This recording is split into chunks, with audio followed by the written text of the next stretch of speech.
And many of them that slept in the dust of the earth shall awake, some to everlasting life, and some to shame and everlasting contempt. Jump to verse 10 now.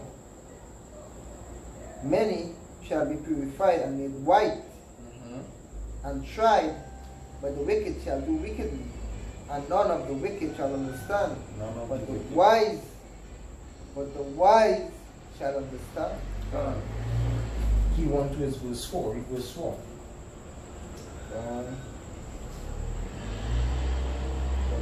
This is verse from no matter verse 4, right? It reads, but thou, O Daniel, shut up the words and seal the book. So this book is sealed. Is not something that you can just pick up and get your understanding. It's sealed. Go ahead. Even to the time of the end. Even to which we end. We need time of the end.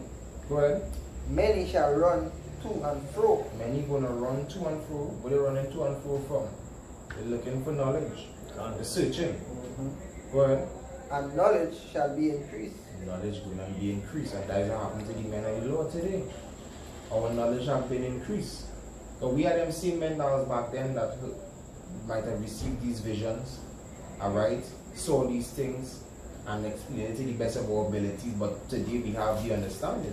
The knowledge has increased. Alright? So back on track with the Revelation 15. Let me just finish it off. Revelation 15, I'll read it verse 1 again. It says, and I saw another sign in heaven, great and marvelous, 7 angels having the 7 last plagues. For in them is filled up the wrath of Yahweh Ba'ashem Yahushai. And I saw, as it were, a sea of glass, because only with thine eyes will thou behold and see, a sea of glass mingled with fire. What is this sea of glass mingled with fire? See, that is the elect in them chariots or in them chambers above the ozone layer, looking down to the transparent bottom of that chariot, seeing the destruction. The fire, that he said, he saw a sea of glass mingled with fire, the fire that came after the nukes was hit. Right? And them that had gotten, Shalom, and them that had gotten the victory over the beast, and over his image, and over his mark, and over the number of his name, stand up on the sea of glass, having the harps of Yahweh. So guess what? There's only those that refuse the mark of the beast, the RFID microchip, and have not bowed to Esau's philosophies and teachings, is the ones that are going to be on them chariots. And guess what? Vocab is going to be the Israelites on them chariots. That's right. Alright? That is how important it is to be an Israelite. That's the importance of it. That is the most important thing to know is an Israelite. If you're not an Israelite, sad be a portion. All these things we're reading of here, the deliverance is pertaining to the Israelites. Because whether it be the elect being saved, as the scripture says, and so all Israel shall be saved. But when the elect is saved, the rest of the nation is going to come through the loins of the elect. Alright, and the nation, the whole entire nation is going to come forth from them. You have a precept? We have a precept basically with the chambers and a sea of glass, right? This is the book of Job 37 and 18. Hast thou with him spread out the sky, which is strong and as a molten looking glass? Sky, which is as a molten looking glass. So show that glass will be transparent. You will be on top of that glass looking down. Above that ozone layer, or the firmament as they call it. Sky. And only way you will be up there, right? Basically you have to do the will of the Heavenly Father. Right? You have to be putting in your works. Right? You have to be, you have to be in season, out of season. Jump back to the Judges. Judges 5:11. Jumping back to the Judges. Right, it reads, they that are delivered from the noise of archer in the place of drawing waters. Right, so now it says in the place of drawing waters. All these things that you have to unlock, you have to try and get the understanding of it. What that represents, drawing of waters. The book of Joshua. Joshua chapter 9 and I'll read at verse 21. It says, and the princes said unto them, let them live, but let them be hewers of wood and drawers of waters unto all the congregation that the princes had promised them. And Joshua called for them, and he spake unto them, saying, wherefore have ye beguiled us, saying, we are very far from you, when ye dwell among us? Now therefore ye are cursed, and there shall none of you be freed from being bondmen, slaves, and hewers of wood and drawers of water for the house of my power. So that place of drawing water, right, just represents a place of bondage. Right? It's gonna go back to basically drawing water or hero of wood. I mean, basically representing bondage, right? And that is what we are in today. Right now we are hewers of wood and drawers of water, if you want to put it in that sense, because what, we captive. We are in slavery, we are in Egypt again. Working our ass off for the slave master. That's in Baruch. Anybody had the Baruch? Baruch 2. Baruch, I believe in Baruch 2. Say they will remember themselves. Right.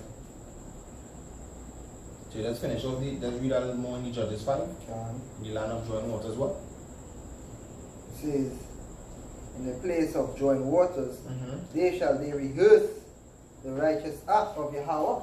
There shall they rehearse the righteous acts of Yahweh. And for us to rehearse the righteous acts of Yahweh,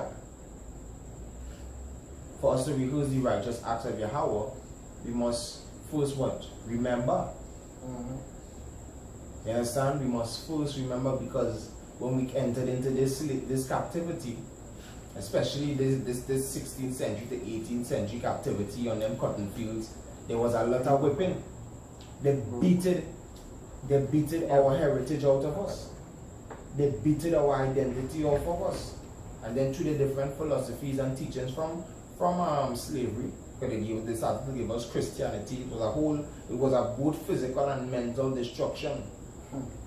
So as the Most High told Jeremiah, thou even thyself shall discontinue from thy heritage.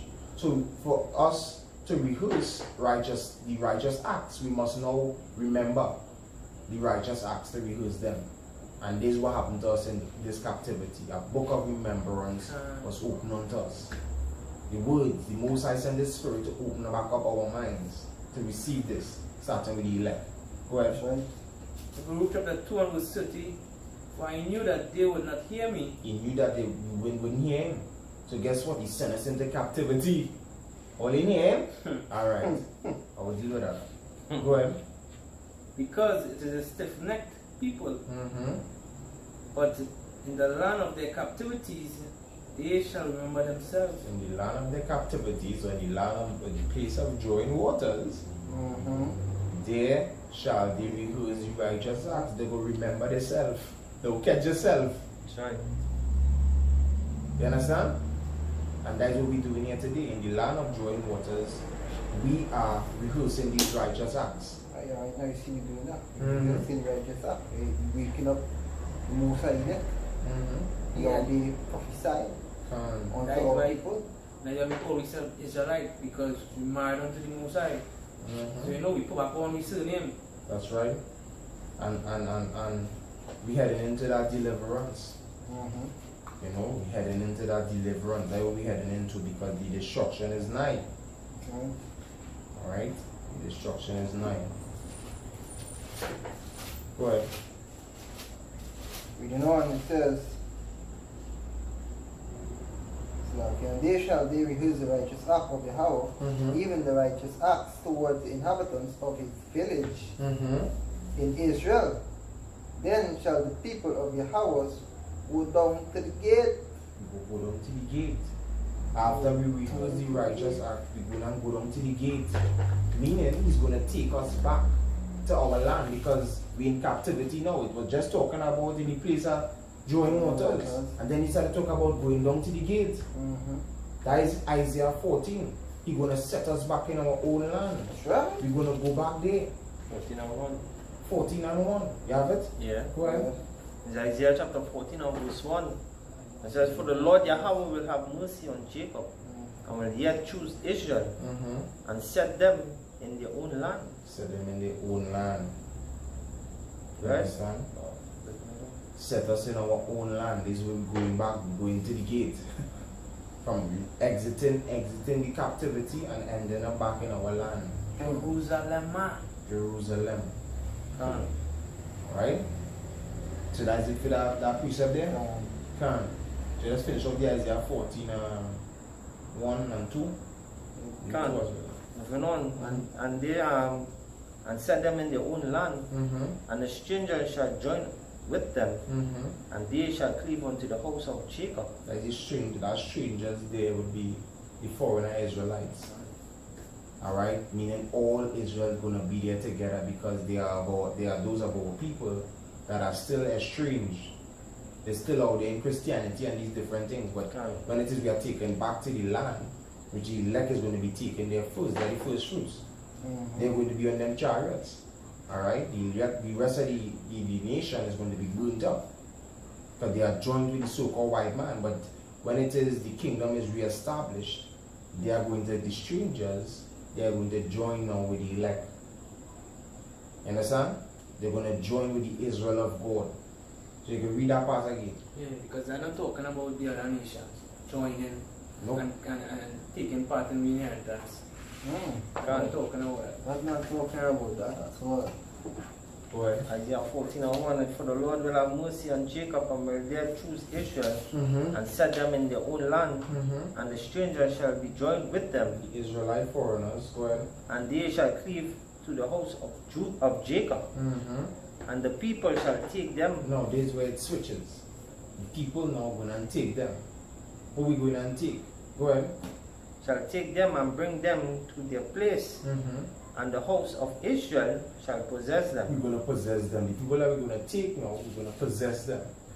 That is the slaves. That is the hidden nations. So there are those that are going to be preserved like the elites. They're going to go into their bunkers. The Lord is going to preserve them to go first hand into slavery. So we're going to dig them up, we're going to search them out, and we're going to take them and bring them and have them in our possession. We're going to own their assets. Go ahead. Moving on. Possess them in the land of the Lord, for servants and handmaids. Slaves, go ahead. And they shall take them captives. Captives they were. Yeah, we're going to have them as jaws of wood now. That's right. And he was of water. He was of wood, sorry, and jaws of water. God. You know, that's how we're going to have them. But we went through it. That's right. You know, so that was Judges 5:11. If you have anything else, No, they come on. Yeah, that was basically that was the breakdown, you know. Hopefully, we hope that lesson was edified, you know. To the sincere King who we are there listening, you know. Hope that you basically was fed. Right? And with that, we want to give our praise or glory and honor To Yahweh, Ba'ashem Yahushai, Ba'ashem Makakodash. Now we'll honor to the apostle and the elders of faith so that we will. Let us sanctification to the coming pushing this word all day. According to 4 corners of the earth and saying the truth. Right? This is James Trinidad, you know. Saying Shalom. Shalom. What Lababal.